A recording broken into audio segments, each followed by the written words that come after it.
Hello all of you. Now let's continue with depreciation. तो अभी तक अपन ने मेथड्स ऑफ डेप्रिसिएशन देख लिए, स्ट्रेट लाइन मेथड देखा, उसके बाद ब्लॉक ऑफ एसेट मेथड देखा, उसके बाद एक्चुअल कॉस्ट क्या होता है वो भी हमने स्टडी कर लिया है, राइट?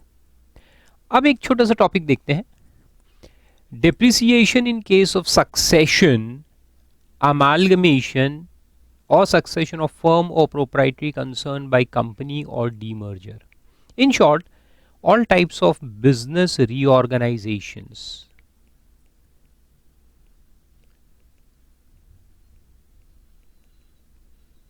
इनको बिजनेस रीऑर्गेनाइजेशंस भी कहा जाता है, टैक्स न्यूट्रल स्कीम्स भी कहते हैं इसको अपन।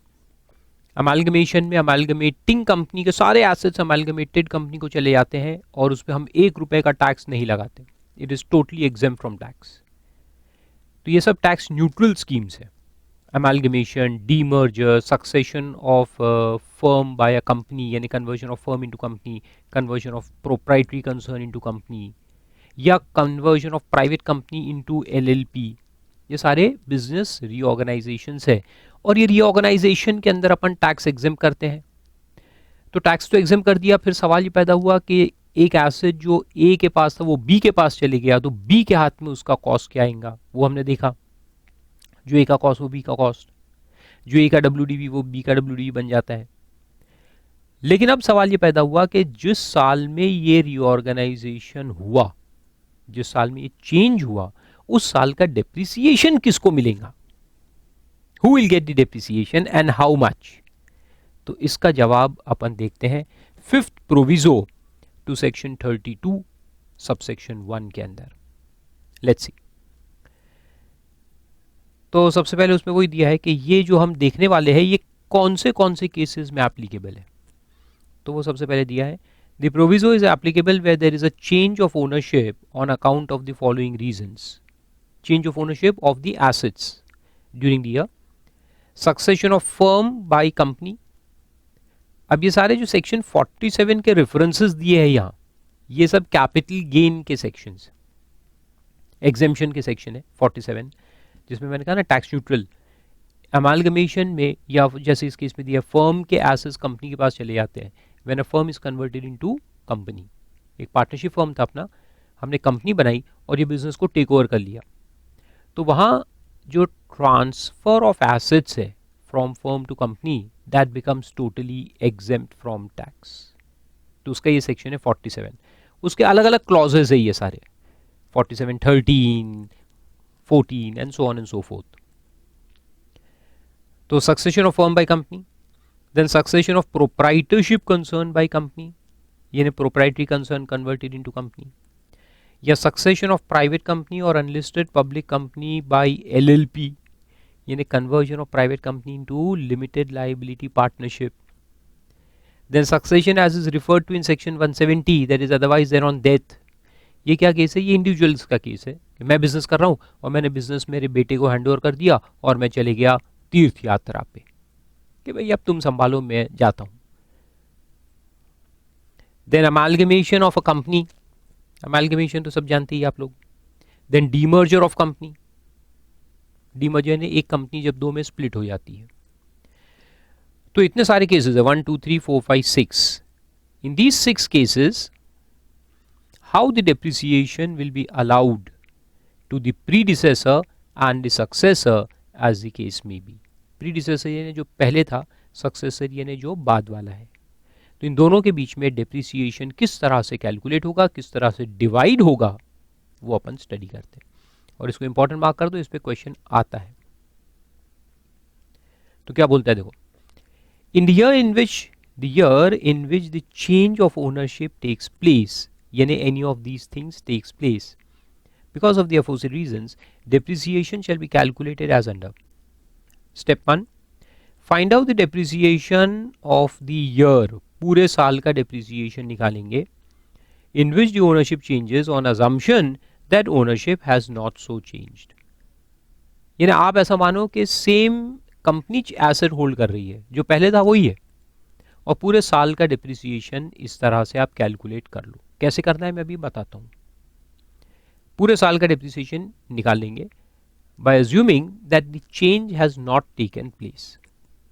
Second, the amount of depreciation so ascertained shall be apportioned between the transferor and the transferee in the ratio of number of days for which the assets are used. use को 5 बार underline करो. by them during that previous year. Number of days के proportion में फिर उसको divide करेंगे. कौन से number of days? जिसमें दोनों ने एसेट्स को यूज किया है. Assets are used by them. कितने समय पहली कंपनी ने यूज किया और कितना समय दूसरी कंपनी ने यूज किया. नंबर ऑफ डेज काउंट करो, वो नंबर ऑफ डेज में उसको डिवाइड कर दो. तो पहले पूरे एसेट का डिप्रिसिएशन पूरे साल का निकाल लेंगे और फिर उसको नंबर ऑफ डेज के प्रोपोर्शन में डिवाइड कर देंगे. सिंपल. तो लेट्स सी कैसे करते हैं. जब तक प्रैक्टिकल नहीं देखोगे तब तक कुछ समझ में नहीं आएगा. फिर वहां देखो एक इलस्ट्रेशन नंबर 12 दिया है, तो उसको अपन सॉल्व करते हैं तो पूरी बात आपको क्लियर हो जाएगी. Yo limited furnishes you the following details for the previous year 18-19. Opening WDV on 1/4/2018 with 26 assets is 15,40,000. Block में कितने एसेट्स हैं? 26 एसेट्स हैं. 15,40,000 उसका वैल्यू है. फिर actual cost of the assets acquired during the year. Years नहीं, year होना चाहिए. तो ड्यूरिंग द ईयर 18-19 कौन से एसेट्स परचेज किए यो लिमिटेड ने? ए सबसे पहले पुट यूज ऑन 15/6/18. 15/6/18 कोई पुट यूज है, यानी मोर देन 180 हो गया, 2 लाख. फिर बी एक्वायर किया 15 सितंबर 3,60,000 और सी 11/18 यानी ये हो जाएगा लेस देन 180, 2,20,000. फिर cell consideration of 1 asset out of opening WDV. Opening के जो 26 है उसमें से एक आधा एसेट उसने बेचा भी होगा. 80,000 उसका सेल कंसिडरेशन है. Okay, this is sale consideration है, नॉट WDV. फिर क्या होता है देखो, 1/12/18 को 1 दिसंबर 2018 को यो लिमिटेड अमालगमेट्स विद जो लिमिटेड. बहुत अच्छी बात है, दोनों का अमालगमेशन हो गया. ऑन 1/1/19 यानी अमालगमेशन के बाद जो limited acquires asset D at a cost of 1 lakh and sells 2 assets out of opening WDV पुराने वाले for a sale consideration of 96,000. Calculated depreciation allowable at 15% per annum on the block to both the assessees. Amalgamating company को कितना मिलेगा और अमालगमेटेड को कितना मिलेगा, ये हमें कैलकुलेट करना है. तो सबसे पहला assumption क्या रहता है कि हम ये मानेंगे कि ये चेंज जो है वो हुआ ही नहीं है. Correct, there is no change. तो हम पूरे साल का सिंगल ब्लॉक बनाएंगे. सिंगल ब्लॉक बना के उस पर डिप्रिसिएशन निकाल लेंगे. डिप्रिसिएशन निकालने के बाद उस डिप्रिसिएशन को दोनों कंपनीज में डिवाइड कर देंगे in the ratio of number of days for which the assets have been used by them. ठीक है, तो चलो करते हैं. तो सबसे पहले तो देखो अपन ब्लॉक बना लेंगे. तो ब्लॉक बनाएंगे तो ओपनिंग WDV ले लेंगे 15,40,000. फिर उसमें ऐड करेंगे. तो ऐड करते वक्त A, B, C ये जो पहले कंपनी ने परचेज किए थे वो ऐड कर देंगे और जो D जो बाद में उसने जो ने एक्वायर किया वो भी अपन ऐड कर देंगे. तो पहली कंपनी के और दूसरी कंपनी के जितने भी एसेट्स परचेज है इस प्रीवियस ईयर के अंदर सबको ऐड कर दो. तो उसमें ये C और D जो है, C जो पहली कंपनी का है, D जो दूसरी कंपनी का है, ये दोनों लेस देन 180 डेज यूज है और दो मोर देन 180 डेज. ठीक है, सब ऐड कर दो. फिर जो दोनों ने कुछ कुछ एसेट्स बेचे हैं उसका सेल कंसिडरेशन भी माइनस कर दो. तो यो ने कुछ सेल किया था 80,000 में और जो ने बाद में 2 एसेट्स बेचे 96,000 में. तो दोनों अपन माइनस कर देंगे. तो ये अपने को मिल जाएगा WDV ऑन 31 मार्च 19. ठीक है, सब ऐड कर दिए, सब माइनस कर दिए, WDV आ गया. अब इस पे अपन डिप्रिसिएशन निकालेंगे. अब इसमें क्या करेंगे, नॉर्मली ब्लॉक में अपन क्या करते हैं कि जो भी एसेट्स मिलाकर, जैसे इसमें 2 एसेट 180 से कम है तो सिंप्लिसिटी के लिए अपन ये दोनों के वैल्यू को लेकर के हाफ रेट लगा देते हैं और बाकी पे फुल रेट लगा देते हैं, जो बाकी है उस पर फुल रेट। लेकिन यहाँ ऐसा नहीं करेंगे, यहाँ पे एसेट वाइज अपन करते जाएंगे, क्योंकि फिर अपने को डिवाइड करना है ना दोनों के बीच में। तो डी पे अलग करेंगे, सी पे अलग करेंगे, बी पे अलग करेंगे, ए पे अलग करेंगे, और फिर जो डब्ल्यूडीवी बचेगा उस पे अलग से डिप्रिसिएशन निकालेंगे। ठीक है, सबका अलग अलग करेंगे। तो देखो डी 1 लाख है कॉस्ट, उस पे रेट मिलेगा आधा यानी 7.5%। 15% का ही ब्लॉक है ना भाई, नहीं तो मैं साला पूरा कैलकुलेट करूंगा और फिर समझ में आएगा कि रेट दूसरा था। 15% है, very good. So rate is 15। तो 1 लाख पे 7.5% से डिप्रिसिएशन आ जाएगा 7,500। सी भी आधा ही लेंगे अपन, है ना, तो 2,20,000 उसका कॉस्ट है, इंटू 7.5%, 16,500 आ जाएगा। बी पे फुल रेट लेना पड़ेगा 15, ए के ऊपर भी फुल रेट है, और जो बाकी डब्ल्यूडीवी बच गया उस पे भी फुल रेट आएगा। तो 3,60,000 into 15%,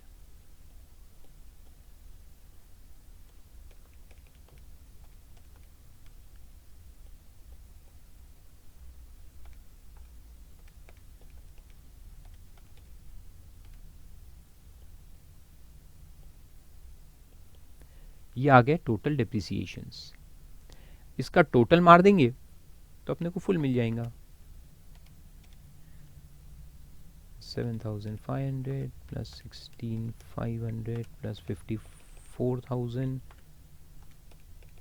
plus 30,000 plus 2,04,600 gives me 3,12,600. So this is the total depreciation for the year.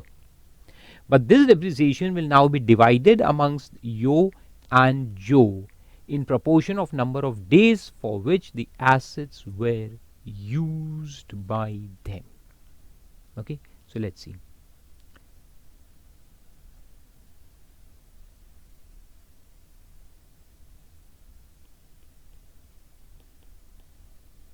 तो पहले तो आप क्या करो कि इसमें जो टोटल डिप्रिसिएशन है वो लिखते जाओ। 7,500 है डी का, 16,500 है सी का,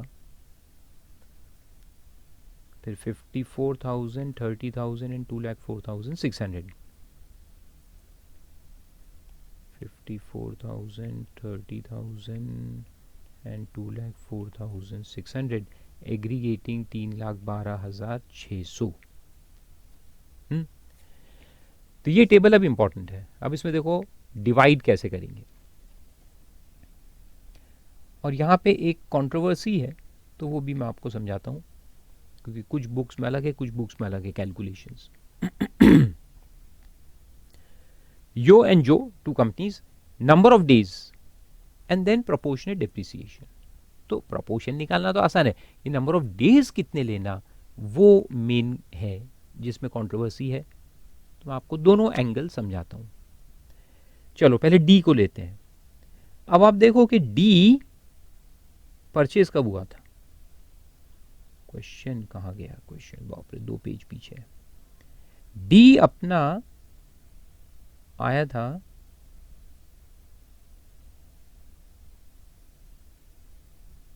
1 जनवरी 2019 को। 1 जनवरी 19 को हमने डी परचेज किया और पुट यूज किया। 1 जनवरी 19। और अमालगमेशन कब हुआ था, दिसंबर में। तो ये अमालगमेशन के बाद का है ना, तो यो ने कुछ भी यूज किया कि इसको नहीं, जो भी यूज है वो जो का ही है। जो भी यूज है all days, you can just write down all days, जितना भी यूज हुआ है जो नहीं किया। तो ये 7,500 में से कुछ भी अमाउंट अपन यो को देंगे क्या, नहीं, जो भी है 7,500 वो सिर्फ जो को मिलेगा, because this asset was acquired by Joe limited post amalgamation. Simple, very good. फिर सी पे देखो, सी दोनों ने यूज किया है, वेरी गुड। तो सी देखो कब आया था,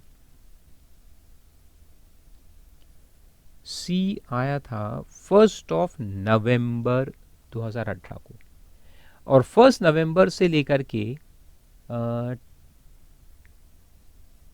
ये दिसंबर है ना, दिसंबर में अमालगमेशन हो गया, तो 1 नवंबर से 30 नवंबर यानी 30 दिन किसने यूज किया, पहली कंपनी ने यूज किया 30 दिन, और फिर दिसंबर जनवरी फरवरी मार्च 4 महीने किसने यूज किया, जो ने यूज किया। ओके, तो ले लेते इसको, 30 डेज इधर आएगा और जो के पास जाएगा फिर वहाँ से दिसंबर के 31 दिन, दिसंबर जनवरी फरवरी के 28 और मार्च के 31, यानी 121 डेज। 31 प्लस 31 प्लस 28 प्लस 31, ये रेशो आ गया, कर दो डिवाइड, तो टोटल 151 हो गया।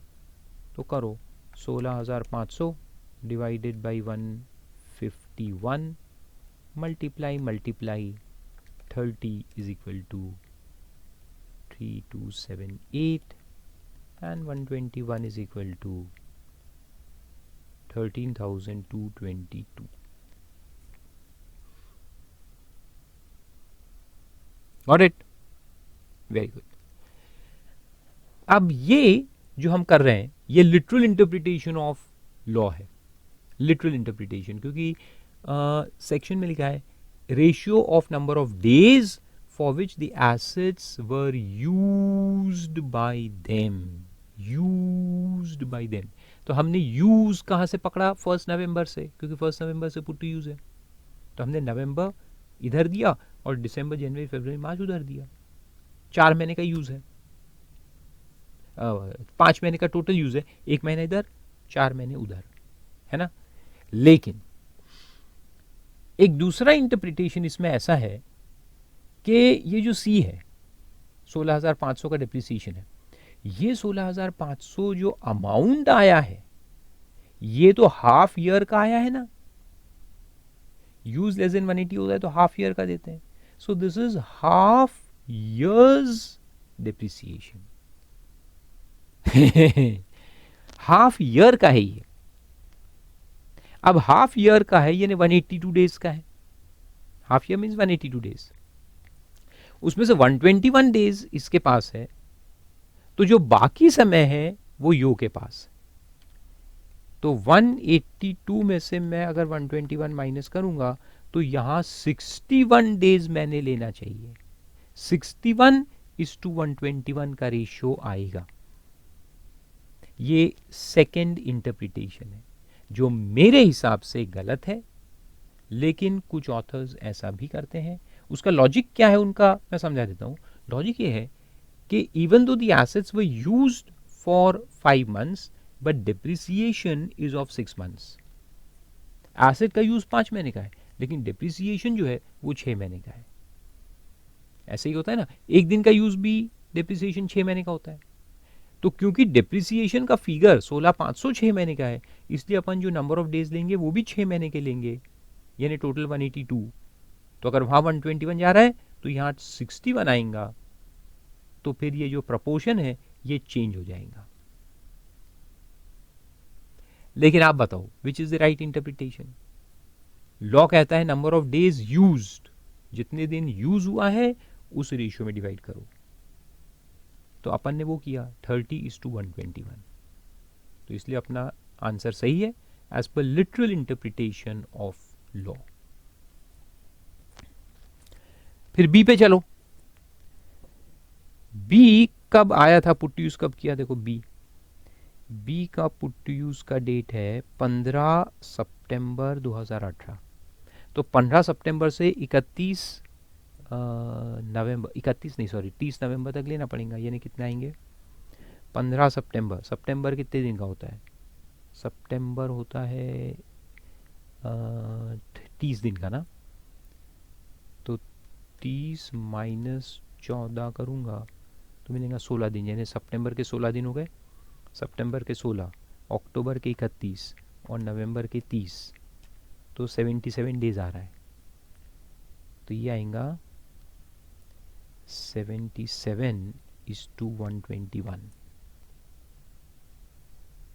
ठीक है, करो 77 प्लस 121 टोटल आता है 198।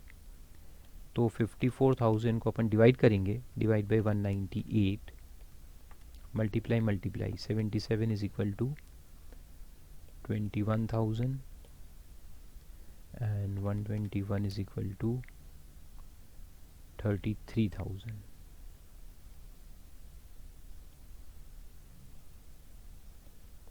So 21,000 is to 33,000 में डिवाइड हो जाएगा। ये हमारे लिटरल इंटरप्रिटेशन के हिसाब से। और अगर अपन दूसरा इंटरप्रिटेशन ले जो कुछ ऑथर्स का है, तो उसमें क्या करना पड़ेगा कि 54,000 जो डेप्रिसिएशन है ये तो पूरे साल का है ना, फुल रेट यानी पूरे साल का। तो फिर यहाँ नंबर ऑफ डेज जो लेंगे वो 121 लेंगे, और यहाँ जो लेंगे वो लेंगे 365 माइनस 121 यानी 244। तो उन लोगों के हिसाब से रेशियो बनेगा 244 इज टू 121, क्योंकि डेप्रिसिएशन पूरे साल का है। तो उन लोगों का कहना है कि भाई ठीक है, number of days of use ठीक है, लेकिन 180 के से ऊपर होने की वजह से फुल रेट का मिल गया, यानी फुल ईयर का मिला। फुल ईयर का मिला तो आप फुल 365 डेज का रेशियो निकालो। मगर मेरे हिसाब से वो लोग गलत है। अपने को नंबर ऑफ डेज यूज के बेसिस पे करने का है। तो 77 इज टू 121। फिर ए का देखो,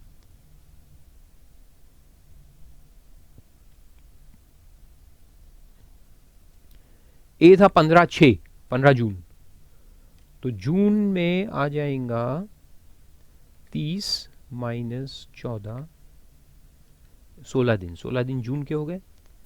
जून प्लस जुलाई के 31, अगस्त के 31, सितंबर के 30, अक्टूबर के 31 और नवंबर के 30, यानी टोटल 169 डेज हो जाएंगे।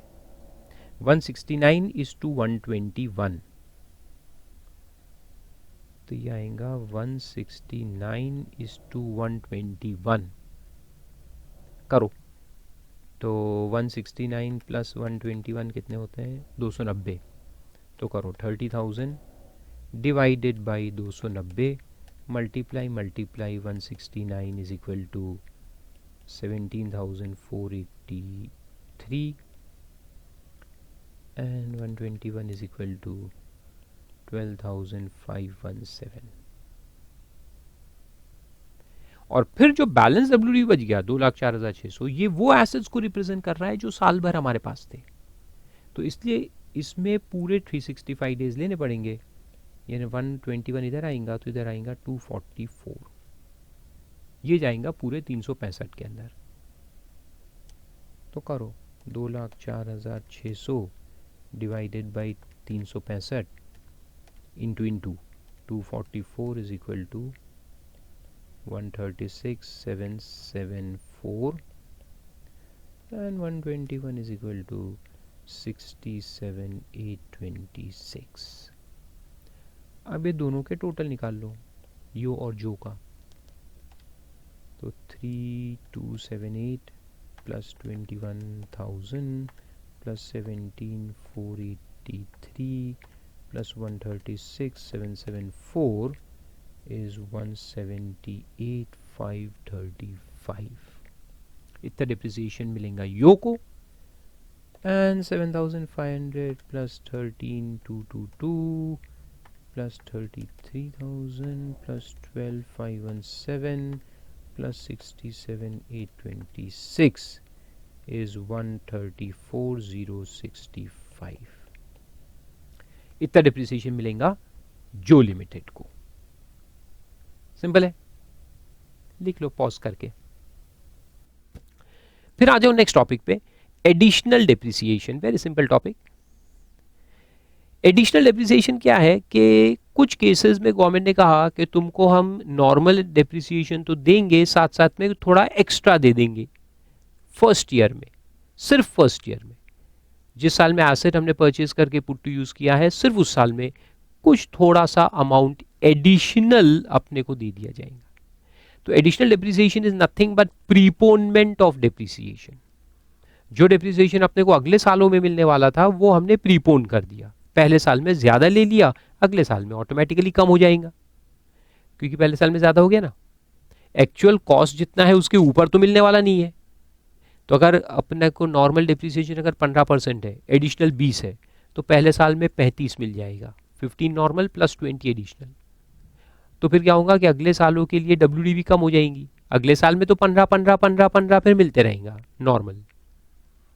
तो first years depreciation will be more and subsequent years will be reduced, but this is tax planning, this is beneficial. मैंने कहा है आपसे पहले ही, tax saving because of time value of money. जितना ज़्यादा डिडक्शन पहले सालों में मिल जाए उतना टैक्स आप कम पे करेंगे, तो जो टैक्स यहाँ सेव करेंगे वो आगे चल के फिर अपने को देना पड़ेगा, लेकिन फ़ायदा है ना, आज का सेविंग कल का payment is always beneficial because of time value of money. तो उस पर है ये खेल, टाइम वैल्यू ऑफ मनी का खेल है ये। तो देखो क्या कहता है, additional depreciation is allowable on plant and machinery, underline करो, टेक्निकल बातें अंडरलाइन करो पहले, सिर्फ प्लांट एंड मशीनरी पे मिलता है, ऊपर में लिख दो not on building, furniture and intangible assets. Building पे एडिशनल डिप्रिसिएशन नहीं मिलता, फर्नीचर पे भी नहीं मिलता, और इंटेंजिबल्स पेटेंट कॉपीराइट्स वगैरह है उस पे भी नहीं मिलता। लैंड पे तो सवाल ही पैदा नहीं होता, कुछ भी नहीं मिलता। Land is not a depreciable asset. तो एडिशनल जो है वो सिर्फ और सिर्फ प्लांट एंड मशीनरी पे मिलेगा। फ्रॉम असेसमेंट ईयर 6-7, वो तो हिस्ट्री है, उसको भूल जाओ, कोई काम का नहीं है। Subject to following conditions, the assessee should be engaged in the business of manufacturing or production of any article or thing, यानी मैन्युफैक्चरिंग बिजनेस होना चाहिए आपका, या फिर जनरेशन, ट्रांसमिशन और डिस्ट्रीब्यूशन ऑफ पावर, इधर सिर्फ जनरेशन या सिर्फ ट्रांसमिशन और डिस्ट्रीब्यूशन ऑफ पावर, या तीनों करते हो तो और अच्छा है। जनरेशन, ट्रांसमिशन, डिस्ट्रीब्यूशन जो करता है तीनों, उसको भी मिलेगा। जो सिर्फ जनरेशन करता है उसको भी मिलेगा, जो सिर्फ ट्रांसमिशन करता है, डिस्ट्रीब्यूट करता है, उसको भी मिलेगा। ओके, ट्रांसमिशन और डिस्ट्रीब्यूशन जो वर्ड होते हैं ना, थोड़ा समझा दो बैकग्राउंड। ट्रांसमिशन मींस जो थर्मल पावर प्लांट होता है, पावर प्लांट से लेके जो डिस्ट्रीब्यूटर है, हर सिटी के डिस्ट्रीब्यूटर्स होते हैं, जैसे MSCDCL है नागपुर में, Maharashtra state electricity board you can say. तो पावर प्लांट से हाई टेंशन वायर्स जाते हैं, वो दिखते हैं ना अपने को, हाईवे से जाते तो हाई टेंशन वायर, वो बड़े बड़े पोल जो लगे रहते हैं, ऐसे 8-10 वायर बहुत बड़े बड़े स्केल पे जाते रहते हैं, इतने जाड़े जाड़े वायर होते हैं, वो high tension wires, high voltage current जाता है उसके अंदर से, तो वो ट्रांसमिशन कहलाता है, transmission to the distributing unit. फिर हर सिटी में एक डिस्ट्रीब्यूटिंग यूनिट होता है जो फिर वही इलेक्ट्रिसिटी को कंज्यूमर्स को डिस्ट्रीब्यूट करता है। तो 3 लोग रहते हैं, एक पावर जनरेशन वाला अलग होता है, which can be hydro electric और थर्मल पावर प्लांट और न्यूक्लियर पावर प्लांट, जो भी है वो जनरेशन का काम करता है। फिर वो ट्रांसमिशन कंपनी को देता है, ट्रांसमिशन कंपनी का काम है उसको ट्रांसमिट करना, एक एक सिटी तक पहुंचाना, फिर वहाँ वो दे देता है डिस्ट्रीब्यूटर को, फिर डिस्ट्रीब्यूटर अपने घरों तक पहुंचाता है। तो अपन जो बिल पे करते हैं घर का, वो डिस्ट्रीब्यूटर को करते हैं, distributor makes payment to transmitter and transmitter will make payment to power generation company. तो खैर वो टेक्निकलिटीज है, जाने दो, nobody is going to ask you that question in the exam. लेकिन ये कहने का मतलब था कि तीनों में से जो भी काम आप करोगे आप एडिशनल डिप्रिसिएशन के हकदार हो। तो 2 लोग हैं, एक मैन्युफैक्चरिंग वाले, मैन्युफैक्चरिंग प्रोडक्शन वाले लोग, और दूसरे पावर जनरेशन, डिस्ट्रीब्यूशन और ट्रांसमिशन वाले लोग। कौन से एसेट्स पे मिलेगा और कौन से एसेट्स पे नहीं मिलेगा वो देखते हैं। Point number 3, additional depreciation is available only in respect of new plant and machinery. तो ऊपर में तो लिखा था सिर्फ प्लांट पे मिलेगा, अब यहाँ लिखा है न्यू पे मिलेगा, सेकेंड हैंड पे नहीं मिलेगा। अगर आप सेकेंड हैंड परचेज करके लाओगे तो you are not entitled for additional depreciation, you may get the normal depreciation but not additional. ठीक है, एडिशनल नहीं मिलेगा, सेकेंड हैंड पे एडिशनल नहीं। फिर नीचे लिखा है however the following assets do not qualify for additional depreciation. ये लंबी लिस्ट है, इसको याद रखने का है। कौन से एसेट्स पे एडिशनल डिप्रिसिएशन नहीं मिलेगा, ये सवाल एग्जाम में आ सकता है। Which assets do not qualify for additional depreciation? तो देखो नंबर 1 में है शिप्स एंड एयरक्राफ्ट्स। शिप और एयरक्राफ्ट प्लांट एंड मशीनरी की डेफिनेशन में तो आते हैं, लेकिन एक मेरे सवाल का जवाब दो कि शिप और एयरक्राफ्ट अगर तुम्हारे पास है तो क्या उसको फैक्ट्री के अंदर यूज करते हो फॉर मैन्युफैक्चरिंग ऑफ गुड्स? नहीं, या तो अपन ट्रांसपोर्ट के लिए यूज करेंगे या डायरेक्टर वगैरह के लिए यूज करेंगे, लेकिन फैक्ट्री के अंदर तो यूज नहीं हो रहा ना, तो इसलिए इसको अलाउड नहीं है। लॉजिक क्या है देखो, एक लक्ष्मण रेखा बता देता हूं। फैक्ट्री के अंदर यूज होना चाहिए। अगर फैक्ट्री के बाहर का कोई भी प्लांट एंड मशीनरी है तो उस पर एडिशनल डिप्रिसिएशन नहीं मिलेगा, नॉर्मल मिलेगा मगर एडिशनल नहीं मिलेगा। ओके, तो शिप एंड एयरक्राफ्ट। फिर second hand plant and machinery, ये तो मैंने ऊपर में ही बताया, सेकेंड हैंड तो फैक्ट्री के अंदर वाली है तो भी नहीं मिलेगा क्योंकि सेकेंड हैंड है, सेकेंड हैंड पे मिलता ही नहीं, it should be new. Then machinery or plant installed in any office premises, residential house और guest house। देखो इवन ऑफिस वाले को भी नहीं मिलेगा, फैक्ट्री में नहीं है ना, या रेसिडेंशियल हाउस है ना, हमारे जो एम्प्लॉय के रेसिडेंशियल हाउसेज है जो हमने उनको दिए हुए हैं, या गेस्ट हाउसेज है उसमें भी नहीं मिलेगा। Then any other office appliance और road transport vehicles, cars bus, उस पर भी नहीं मिलेगा। Then any machinery or plant entitled to 100% depreciation or deduction under any other section। जो एसेट पे 100% डिप्रिसिएशन है, वो ब्लॉक्स अपन ने देखे थे ना, उसमें जैसे पोल्यूशन कंट्रोल इक्विपमेंट वगैरह है, उसमें 100% डिप्रिसिएशन है, तो जिस पे पहले ही 100% है उस पे एडिशनल भी देंगे क्या? कहाँ से देंगे? पूरा तो WDV ओरिजिनल डिप्रिसिएशन में खत्म हो गया। 100% डिप्रिसिएशन लेने से वैल्यू तो वैसे ही जीरो हो गई, तो एडिशनल देंगे कहाँ से? तो नहीं मिलेगा। एडिशनल वर्ड है लेकिन एडिशनल का मतलब कॉस्ट के ऊपर नहीं है कि जितना कॉस्ट उतना डिडक्शन ले लो, उसके ऊपर और 20% लो, ऐसा नहीं है। Additional is just preponement of future depreciation, जो वैसे आपको आगे मिलता वो हमने जल्दी कर दिया, that's it. So it is nothing but preponement, not in excess of cost. तो इसलिए 100% डिप्रिसिएशन वाले जो एसेट्स है वो वैसे ही 100% है, उसमें एडिशनल की गुंजाइश ही नहीं है ना।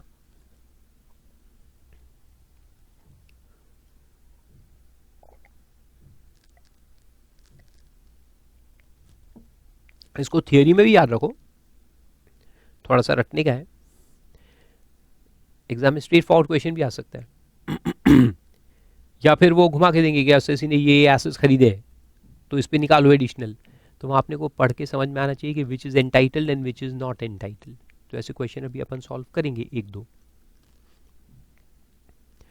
फिर उसके बाद लिखा है कि the assessee shell furnish details of plant and machinery in form number 3AA along with the return of income and report of chartered accountant certifying that the assessee has correctly claimed the deduction।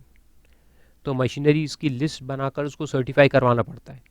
Form 3A के अंदर पूरी list बनानी पड़ेगी कि कितने machinery हमने इस साल खरीदे which are entitled for additional depreciation, ऐसा है। और रिटर्न के साथ उसको सबमिट करना है चार्टर्ड अकाउंटेंट से सर्टिफाई करवा के। फिर रेट, कितने रेट से मिलेंगे एडिशनल, तो ये बड़ा इंटरेस्टिंग है। इसमें देखो फर्स्ट पॉइंट, नॉर्मल जो है वो 20% है, ये वाला 20% of the actual cost, actual cost का 20%। कौन से? जो अपने करंट ईयर में एसेट्स परचेज किए ना, तो उसका जो एक्चुअल कॉस्ट है उसका 20% मिलता है एडिशनल डिप्रिसिएशन। इंपॉर्टेंट पॉइंट है, नीचे लिख दो, it is not calculated on WDV।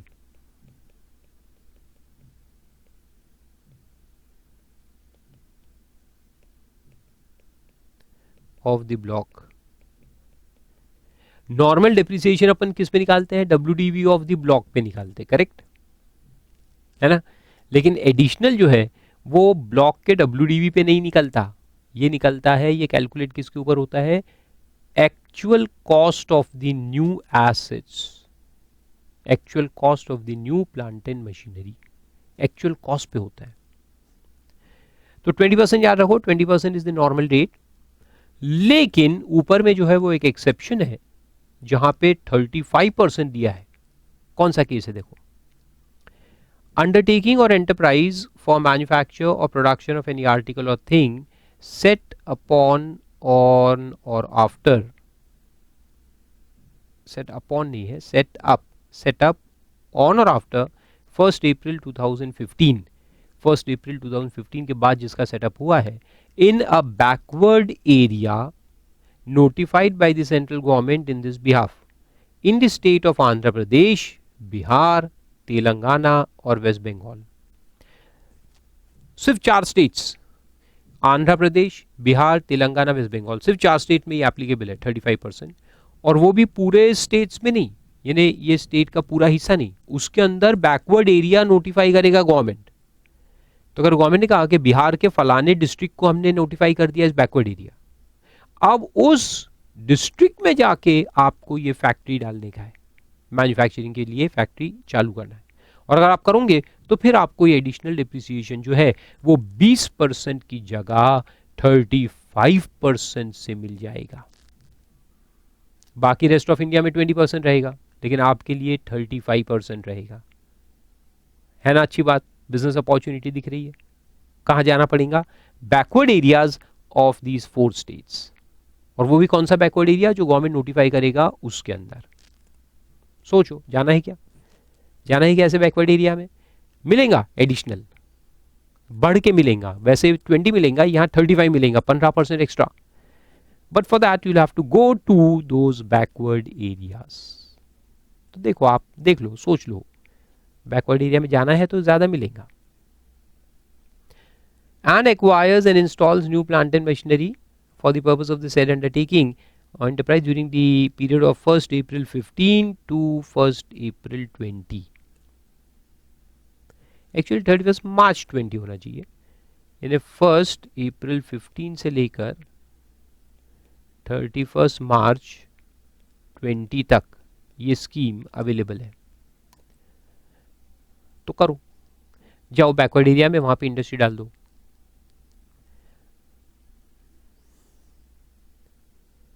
ठीक है, यहां तक समझ में आया? Very good. और अगर एसिड यूज हुआ है लेस देन 180 डेज, तो फिर जैसे नॉर्मल डिप्रिसिएशन आधा हो जाता है, हाँ, तो वैसे ही एडिशनल जो है वो भी आधा हो जाएगा। बड़ा इंटरेस्टिंग बात, नॉर्मल डिप्रिसिएशन आधा हो जाता है ना, तो एडिशनल जो है वो भी आधा हो जाएगा। यानी 20 की जगह 10 या 35 की जगह 17.5% मिलेगा if the put to use is less than 180 days।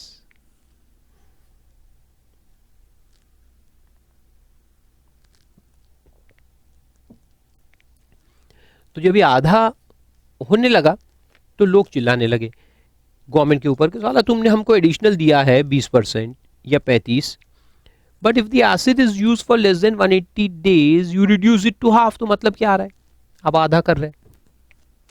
तो फिर गवर्नमेंट ने सोचा बहुत, और फिर 1-2 साल पहले की बात है, फिर गवर्नमेंट ने कहा कि अच्छा ऐसा ही क्या, आधा हो रहा है, ओहो हो, आधा डिसला हो रहा है, ओहो हो, नॉर्मल तो अगले साल में मिल जाएगा क्योंकि WDV बढ़ जाएंगी तो अगले साल ऑटोमेटिकली मिल जाएगा, लेकिन एडिशनल तो एक ही बार मिलता है ना, एक ही साल में, फिर वो लैप्स हो जाएगा आधा। तो गवर्नमेंट ने कहा अच्छा रुको, एक काम करते हैं कि जो आधा हमने करंट ईयर में अलाउ कर दिए वो तो ठीक है, जो आधा बच गया डिसअलाउ किया वो आप अगले साल में क्लेम कर सकते हो। Next year you can claim that remaining half. तो वो देखो नीचे लिखा है, if the asset is used for less than 180 days in the year in which the asset is acquired, additional depreciation will be allowed as follows. First previous year में restricted to 50%, that is 10% or 17.5% as the case may be, and remaining 50% in the next previous year। तो जो बच गया 50 जो disallow हो गया first year में, वो अलाउ कब हो जाएगा? नेक्स्ट प्रीवियस ईयर के अंदर, अगले साल उसको अलाउ कर देंगे। तो जो भी एसेट तुमने करंट ईयर में परचेज किया और 180 डेज से कम यूज किया, तो फिर एडिशनल कैसे मिलेगा? फर्स्ट ईयर में आधा और सेकेंड ईयर में बैलेंस आधा। आए समझ में? फर्स्ट ईयर में आधा मिलेगा वो तो पहले से ही है कि आधा मिल जाएगा, लेकिन जो आधा बच गया, डिसअलाउ हो गया, वो अगले साल आपको मिल जाएगा। फिर उसके नीचे एक एग्जाम्पल दिया है, तो वो देखते हैं अपन। XYZ limited manufacturing concern furnishes the following particulars. तो इसमें अपने को नॉर्मल डिप्रिसिएशन भी निकालना है और साथ साथ में एडिशनल डिप्रिसिएशन भी निकालना है। Very simple question. Opening WDV of the plant and machinery as on 1/4/18 30 lakh है, बहुत अच्छी बात है। New plant and machinery purchase and put to use on 8/6/18, 8/6/18 यानी मोर देन 180 डेज हो गया, 20 lakh. New plant and machinery acquired and put to use on 15 December 18 यानी less than 180 days हो गया, 8 lakhs. And computer acquired and installed in office premises on 2/1/19, तो ये भी वैसे देखा जाए तो लेस देन 180 डेज है, 3 लाख है। लेकिन ये जाएगा जो नॉर्मल प्लांट एंड मशीनरी है ये तीनों ये 15% ब्लॉक में जाएंगे और कंप्यूटर जो है वो 40% ब्लॉक में जाएगा। Computer will go in the block of 40%। तो देखो, compute the normal depreciation and additional depreciation as per the income tax act of 1961 for the assessment year 1920। तो ये जो ब्लॉक है इसमें ये जो दो नए मशीन्स है इस पे अपने को एडिशनल मिलेगा, लेकिन कंप्यूटर के ऊपर एडिशनल डिप्रिसिएशन नहीं मिलेगा, सिर्फ नॉर्मल मिलेगा, only normal depreciation, no additional. और ये दोनों पे नॉर्मल भी मिलेगा और एडिशनल भी मिलेगा, और ओपनिंग WDV पे तो नॉर्मल ही मिलेगा, दैट्स इट। तो देखो उसका कैलकुलेशन दिया है वहां। प्लांट एंड मशीनरी का ब्लॉक अपन ने ओपन कर लिया, 15% ब्लॉक है ये, और कंप्यूटर जो है वो 40% ब्लॉक है, दो ब्लॉक्स ओपन कर लिए।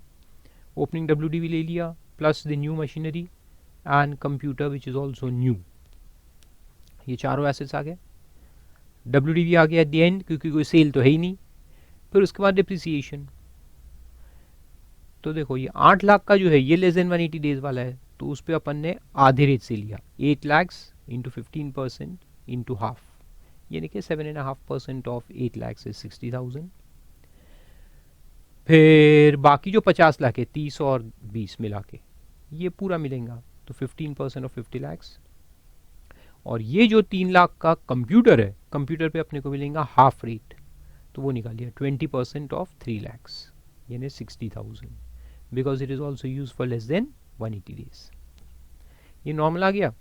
और एडिशनल डिप्रिसिएशन जो मिलेगा वो सिर्फ वो दो नए प्लांट एंड मशीनरी पे मिलेगा, उसमें एक पूरा और एक आधा, तो 20% ऑफ 20 लाख मिलेगा क्योंकि वो मोर देन 180 डेज है। और दूसरा वाला जो है 8 लाख उस पर 10% मिलेगा, और जो बाकी 10% है वो अलाउ होगा नेक्स्ट प्रीवियस ईयर के अंदर, सिंपल। और इस तरह से टोटल मार लो तो आपको मिल जाएगा टोटल डिप्रिसिएशन। और इसी तरह से और एक इलस्ट्रेशन दिया है, number 13।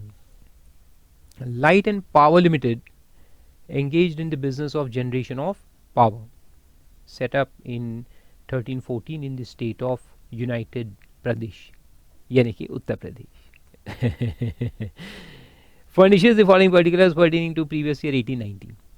Compute the depreciation allowable under section 32 while computing its income under the PGBP.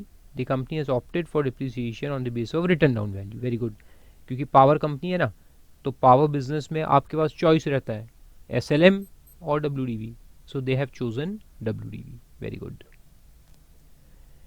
Opening दिया है of plant and machinery 15% block as on 1/4/18 5,78,000, purchase value of 8 lakhs। इससे कोई मतलब है कि अपने को नहीं, अपने को WDV चलेगा 5,78,000 578। Then purchase of second hand machinery, second hand है in this block 15% block on 29/12/18 for business purpose। business purpose तो है लेकिन सेकेंड हैंड है, सेकेंड हैंड है तो इस पर नॉर्मल डिप्रिसिएशन तो मिलेगा मगर एडिशनल डिप्रिसिएशन नहीं मिलेगा। क्यों? क्योंकि सेकेंड हैंड है ना। और यूज जो है वो कितना दिख रहा है, देखो लेस देन 180 डेज का यूज है, तो नॉर्मल मिलेगा और वो भी आधा मिलेगा, half rate. Then machinery Y 15% block का है ये भी, परचेज एंड इंस्टॉल्ड ऑन 12/7/18, मतलब के more than 180 days for the purpose of power generation. तो ये मशीनरी है, परचेज एंड इंस्टॉल दिया है, तो न्यू इच मानेंगे इसको।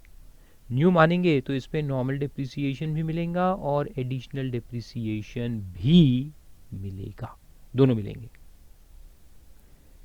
Then acquired and installed for use a new air pollution control equipment, air pollution control equipment 40% block में जाएगा, ठीक है। और क्योंकि फैक्ट्री में इंस्टॉल्ड है तो इस पे अपने को नॉर्मल डिप्रिसिएशन भी मिलेगा प्लस एडिशनल डिप्रिसिएशन भी मिलेगा, दोनों मिलेंगे। 2.5 लाख, तो नॉर्मल अपन 40 ले लेंगे और पुट टू यूज 31 जुलाई 18 है, यानी कि मोर देन 180 डेज है। तो पहले लेंगे अपन नॉर्मल और फिर ले लेंगे additional depreciation 20%। Then new air conditioner purchase, अच्छा एक चीज याद रखो, ये जो रिस्ट्रिक्शन है ना 40% का, जो पुराने ब्लॉक से पहले वो, इसमें एक्चुअली एयर पोल्यूशन कंट्रोल है ना, इसमें पहले 100% मिलता था, तो 100% ऑलरेडी नॉर्मल में मिलता था इसलिए एडिशनल नहीं था। अब नॉर्मल डिप्रिसिएशन जो है ब्लॉक, उसको 40 पे रिस्ट्रिक्ट कर दिया है 40 पे, तो क्योंकि नॉर्मल 40 पे रिस्ट्रिक्टेड है इसलिए फिर इसमें एडिशनल अपने को 20% मिल जाएगा। क्या जिनको पुराना नहीं मालूम उनको तो कोई मतलब नहीं है, बस नॉर्मल भी ले लो एडिशनल भी ले लो, अच्छी बात है, खुश रहो। The new air conditioner purchase and install in office premise on 8/9/18 3 lakhs, तो इस पर भी मिल जाएगा और 9 है यानी कि मोर देन 180 डेज है। The new machinery Z 15% block का, ये भी एक्वायर, ये एयर कंडीशनर भी 15% ब्लॉक में ही आता है। अनइंस्टॉल्ड ऑन 23/11/18 यानी कि लेस देन 180 है, for the purpose of power generation 325। And sale value of an old machinery X sold during the year 3,10,000, इसको अपन ब्लॉक में से माइनस कर देंगे, वेरी सिंपल। तो देखो कैलकुलेशन देखते हैं, तो प्लांट एंड मशीनरी का एक ब्लॉक है और एक एयर पोल्यूशन का ब्लॉक है क्योंकि 40% पे है, 578। उसके बाद मशीनरी वाई ऐड कर दिया, air conditioner, machinery Z, second hand machinery जो थी सब ऐड कर दिया, और एयर पोल्यूशन इक्विपमेंट जो है वो इधर चले गया, ये पोल्यूशन उधर जाएगा सीधा 2.5 लाख।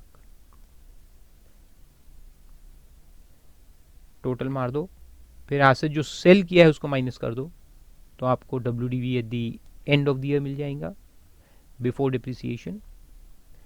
फिर उसमें से डिप्रिसिएशन लेंगे तो उधर में जो एयर पोल्यूशन है उस पर 40% मिल जाएगा, और इधर में जो है वो अपन देखेंगे तो सेकेंड हैंड एक मशीनरी है जो लेस देन 180 डेज है, तो इस पे अपने को आधा मिलेगा, देखो 7.5%। फिर मशीनरी जेड है वो भी 180 से कम है तो उस पर मिलेगा 7.5%, तो ये दो आधे में आएंगे लेस देन 180 डेज का यूज होने की वजह से। और जो बैलेंस WDV है उस पर अपन पूरा ले लेंगे, तो बैलेंस पे फुल 15% मिल जाएगा। और एडिशनल डिप्रिसिएशन निकालेंगे अपन, तो मशीनरी वाई पे आ जाएगा 20%, मशीनरी जेड पे 10% क्योंकि लेस देन 180 डेज है, और जो बैलेंस 10% है वो अगले साल 19-20 में अपन क्लेम करेंगे। और पोल्यूशन कंट्रोल इक्विपमेंट जो है उस पर अपने को मिल जाएगा 50,000 रुपये, because that is also machinery.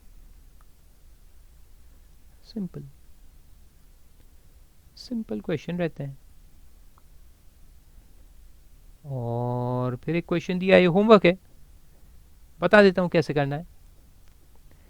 इसमें दिया है कि it is established in the notified backward area in state of Telangana, Telangana में है, तो कुछ नहीं है, सिर्फ इतना है कि नॉर्मल डिप्रिसिएशन जो है वो तो वैसे ही रहेगा, लेकिन जो एडिशनल डिप्रिसिएशन है वो 20 की जगह पे हो जाएगा 35%, और अगर आधा देना है तो उसको आधा कर देंगे और आधा फिर अगले साल अलाउ करेंगे, दैट्स इट।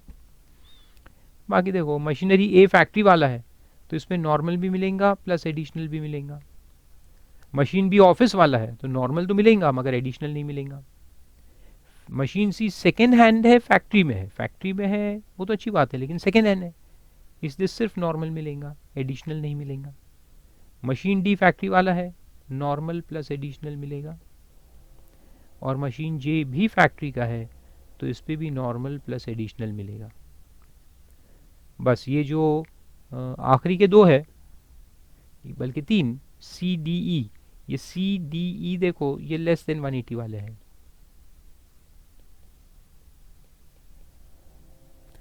और ए और बी जो है ये मोर देन 180 वाले हैं। तो इसमें नॉर्मल प्लस एडिशनल दोनों मिलेंगे, नॉर्मल भी मिलेगा और एडिशनल भी पूरा 35% मिलेगा।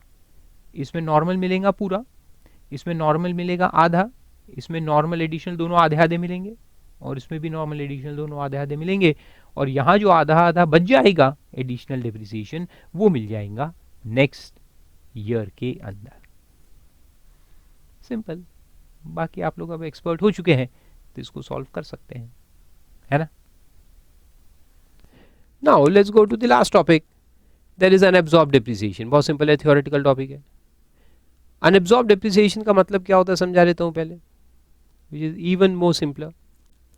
कि करंट ईयर में, प्रीवियस ईयर में अपना income under the head PGBP before depreciation deduction,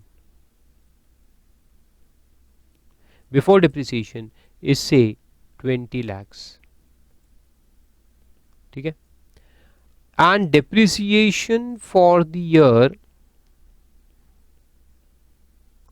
आ गया या तो 12 लाख या फिर 27 lakhs।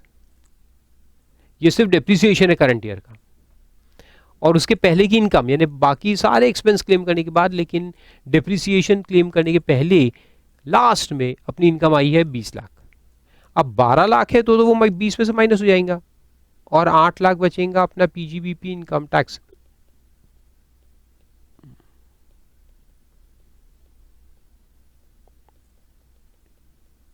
कोई प्रॉब्लम नहीं। लेकिन अगर 27 लाख है डेप्रिसिएशन तो पूरा तो सेट ऑफ नहीं हुआ ना, 20 अपन सेट ऑफ कर देंगे डेप्रिसिएशन इनकम के साथ, तो डेप्रिसिएशन है वो यहां से माइनस हो जाएगा, 27 में से 20 माइनस हो जाएगा, बिजनेस इनकम विल बिकम निल। और ये जो 7 लाख बच गया डेप्रिसिएशन जो अपन क्लेम नहीं कर पाए, ये बन जाता है अनएब्सॉर्ब्ड। तो इनकम निल हो गई, और अब इसमें जो बैलेंस है 7 lakh depreciation shall be called as unabsorbed depreciation।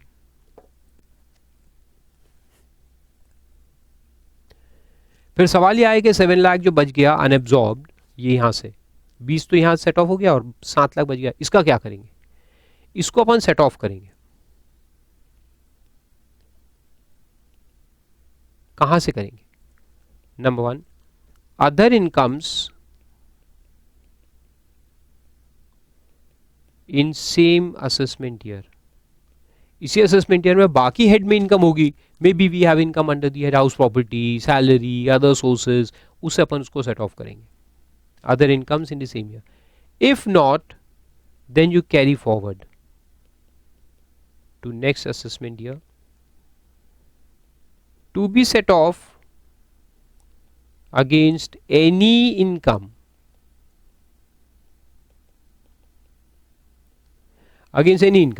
अब अगले साल भी बिजनेस इनकम है तो बिजनेस में सेट ऑफ कर देंगे, नहीं है तो फिर कोई भी दूसरी इनकम है, सैलरी है, ये है, वो है, सबसे सेट ऑफ कर सकते हैं। नहीं हुआ तो और एक साल और एक साल और एक साल और एक साल ऐसे कैरी फॉरवर्ड कर सकते हो, एक साल से दूसरे, तीसरे, चौथे, पांचवे, कब तक? आखिर कब तक? कितने सालों तक? Unlimited number of years.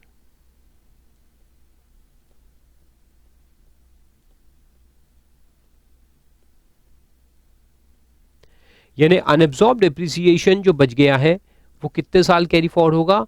Unlimited number of years. जब तक असेसी है तब तक ये चलता रहेगा, तब तक सेट ऑफ होने का चांस है।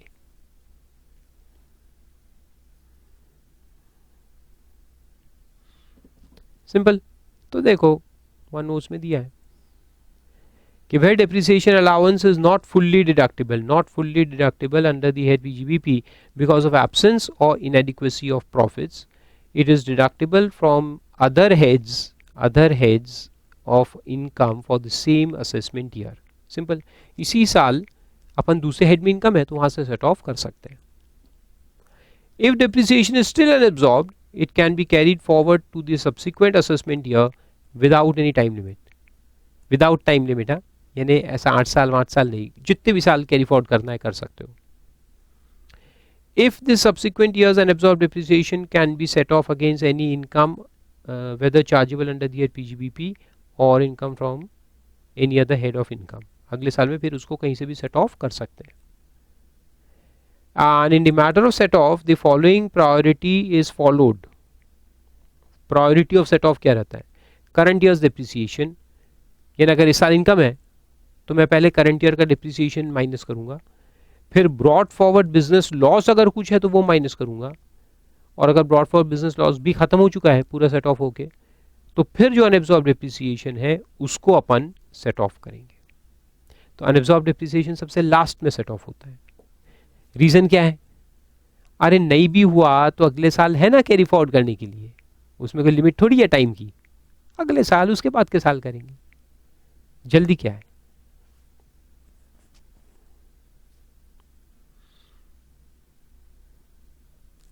और उसके नीचे एक नोट दिया है लास्ट में, ये नोट क्या है मैं पहले समझाता हूं। Question is can unabsorbed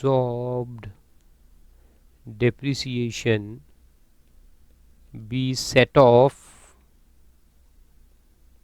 against salary income? क्या अनएब्सॉर्ब डेप्रिसिएशन को सैलरी से अपन सेट ऑफ कर सकते हैं क्या? क्योंकि सैलरी का रूल ऐसा है, ये सेक्शन अपन आगे चल के पढ़ेंगे, सेट ऑफ लॉस का सेक्शन है, section 71।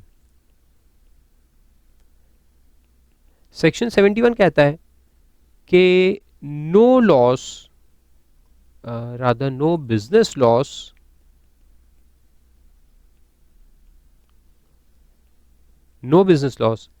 can be set off against salary income. Salary income में से आप बिजनेस लॉस को सेट ऑफ नहीं कर सकते, ये लिखा है सेक्शन 71 में। Business loss can not be set off against salary income.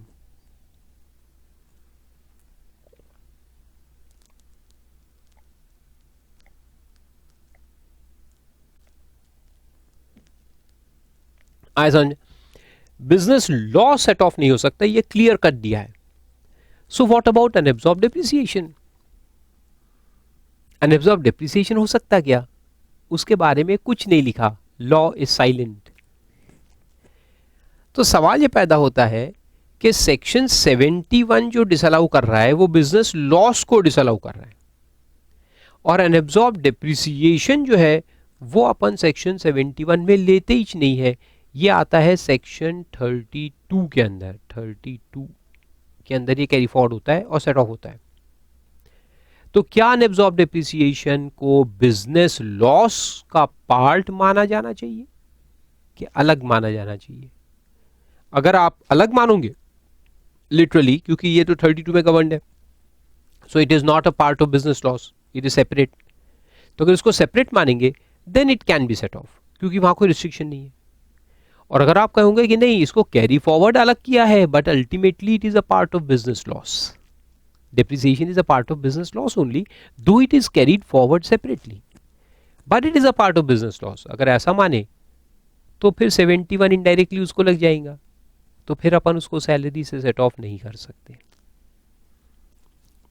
दो इंटरप्रिटेशन है. Now which is correct? The correct interpretation is it should not be treated as part of business loss. वो correct interpretation, hence it can be set off. तो देखो दोनों ऊपर लिखा है, फिर मैं टिक मार्क करता हूं कौन सा सही है. पहले में लिखा है कि if unabsorbed depreciation is treated as a part of business loss then such unabsorbed depreciation can not be set off against salary income. तो ये गलत इंटरप्रिटेशन है, हालांकि है interpretation but this is a wrong notion. And if unabsorbed depreciation is not treated as part of business loss, then such an absorbed depreciation can be set off under the head salary. So this is the correct interpretation. ये अपन follow करेंगे.